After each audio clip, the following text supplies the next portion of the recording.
Zikhona ezinye ezinkinga ongafanelanga ukuthi ulungise. Zikhona ezinye ezinkinga ongafanelanga ukuthi ulungise. Uyabona bangafanele ukuthi ubuyele emuva ulungise lezo nkinga zizobonakala ukudlula lapho.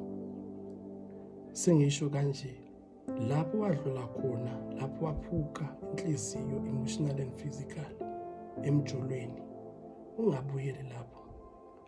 Ingakho ngithi khona izinto ezingafanelanga uzilungise. Kufanele nje uhlale uziyekele uzibheke zinjalo, ngoba ziyenzakele ngentando kaJehova. Manje ungazikhathazi kakhulu ngezinto ezakuphula inhliziyo wadlula kuzo, bese usufuna ukubuyela kuzo emuva. Uzoqala phansi, uhlambalazeke, uzwe ubuhlungu futhi, ukhale, uzisole futhi.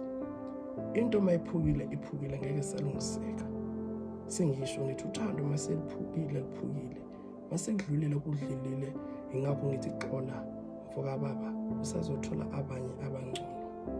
Ungalenzi iphutha lokuthi ubuyele kumuntu owakuphula inhliziyo, umuntu wakenza isilima, umnika isikhathi esingcono, wamnika uthando.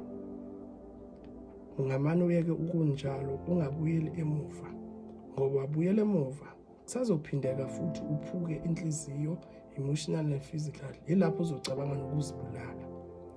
Engikukhuluma khona manje, zilungise, ungabuyeli emuva lapho owadlula khona, lapho waphuka khona inhliziyo. Uyabona?